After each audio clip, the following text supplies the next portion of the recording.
Chapter 27. How Amadis delivered the damsel from the knight who mistreated her, and how afterwards, when he was sleeping, another knight carried her away.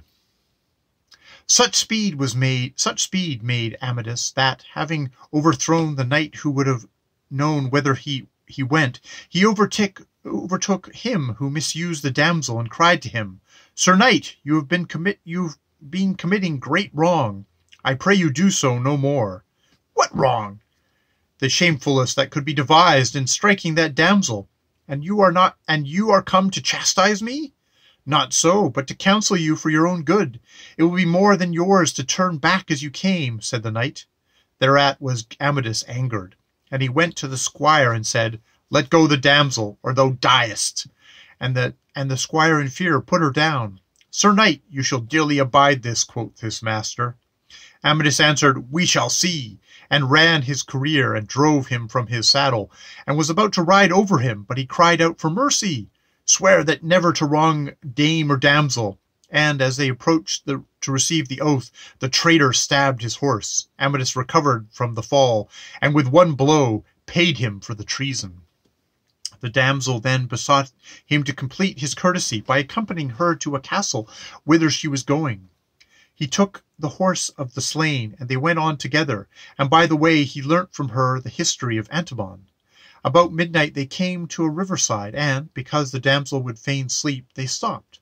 Amadis spread Gandalin's cloak for her bed, and he laid his head upon his helmet, and they all slept. There came up a knight as they were sleeping, and he, seeing the damsel, gently wakened her with the end of his lance. She, seeing an armed knight, thought it was Amadis, and said, "Do you wish us to depart?" He answered, "It is time." "In God's name, then," quoth she, and, still being drowsy, she suffered the stranger to place her before him.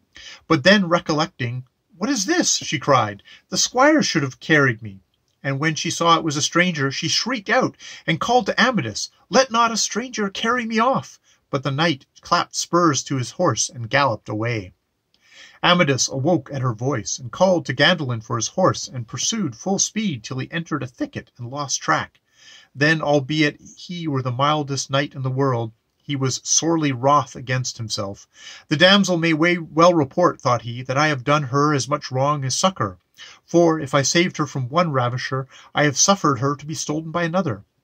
So he rode about, wearying his horse, till at length he heard a horn, and followed the sound, and came to a strong castle set upon a hill, walled high, and with strong towers, and the gate was shut.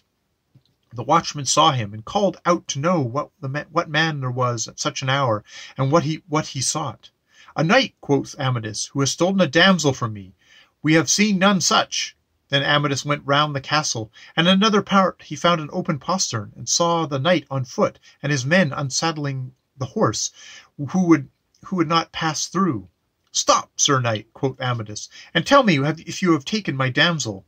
You took no care to keep her. You stole her from me in way neither courteous nor knightly, friend." Quoth the knight, "She came with me by her own will. I offered her no force, and here I have her." "Show me the damsel," said Amadis, "and if she says the same, I will rest contented." "Tomorrow you shall see her, here within, if you will enter upon the custom of the castle." "What is the custom?" "I will not now tell you, for it is night. If you wait till morning, you may know." Then he shut the postern. So Amadis passed the remainder of the night under the trees. When the sun was up, he saw the gate open, and riding up to it, saw an armed knight in the gateway, and the porter with him, who asked Amadis if he would enter. Why have I tarried here else?" answered Amadis. "First then," said the porter, "you must hear a custom, that you may not complain of it hereafter. If you enter here, you must do combat with this knight, and if he gets the victory, you must swear to obey the command of the lady of this castle, or otherwise you will be cast into a miserable prison.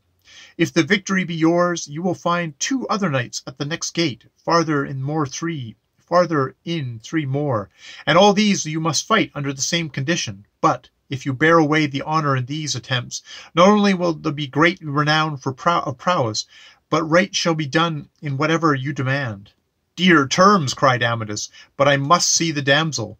The first champion encountered him to his cost, Amadis held his lance to him as he lay to the ground. "Yield or die!" The knight cried "Mercy!" and showed a broken arm, and then he of Gaul rode on. The two kept the next pass ran at him. The one missed his blow, the other he drove down, all stunned, breaking his lance and his shield. Then with the truncheon of his lance he smote the one who was on horseback, so that his helmet came off. Both drew their swords. "Knight," quoth Amadis, "it is a folly to continue the combat bareheaded." "Look to thine own head," was the answer. But Amadis staggered him with one stroke, and then with the other side of the sword struck his head as he was reeling. Knight, it has been gone if I had laid on the edge." And after this victory he passed on. There within he saw dames and damsels on the wall, and heard them say, "If this knight pass the bridge in despite of the three, he will have done a most rare feat of chivalry." Presently there came out 3 knights well armed on goodly coursers. "Yield," said they, "or swear to perform our lady's will." "I am not yet won," quoth Amadis, "for the lady's will, I know not what it may be." With that there began a fierce battle, for the 3 of the castle were hardly knights, practised in arms, and he whom they encountered was not one that would leave off with shame. Amadis so displayed himself that his antagonist, no longer able for many wounds and great loss of blood to sustain him, took to flight. The one he overtook and made him yield. The other twain he followed into the hall. There stood at the door about 20 dames and damsels, and the fairest of them all said to him, "Hold, Sir Knight, you have done enough. Lady, let them own themselves vanquished. Wherefore? How have they wronged you?" "I was told to slay or conquer them before I could obtain my demand. They told you that if you could penetrate here by force, you should obtain it. Say then what you would have." "A damsel, whom a knight stole from me while I slept, and has brought hither." "I pray you, sir," replied the lady, "rest while I send for the knight to answer you." Then he alighted, and the lady sat down by him, and asked him if he knew a knight called Amadis. "Why ask you?" "Because of all the guard you found in the castle was appointed for his sake. If he entered here, he should never depart till he revoked a promise which he has made." "What might it have been?" "I will tell you, if you will promise by arms or otherwise to make him revoke it, for it is an injustice. Lady, whatever Amadoth has so promised, I will with my utmost power make him discharge." "Sir Knight," quoth she, "this Amadis promised Angrigote of Estravaus to procure his lady's liking to him. This was ill done, for love should not be of liking, not of force." "Certes, lady, what you say is true. That promise I will make him release," said Amadis, no less glad for what had passed than the lady though for another cause. "Belike then that you are that lady whom Angriote so loveth?" "The same. Of a truth I hold him for one of the best knights living. Methinks there is no lady, however honourable, who might not pride herself to have such a servant as he. I do not say this to recall the word which I have given you, but because he is a better knight than he who gave him that promise."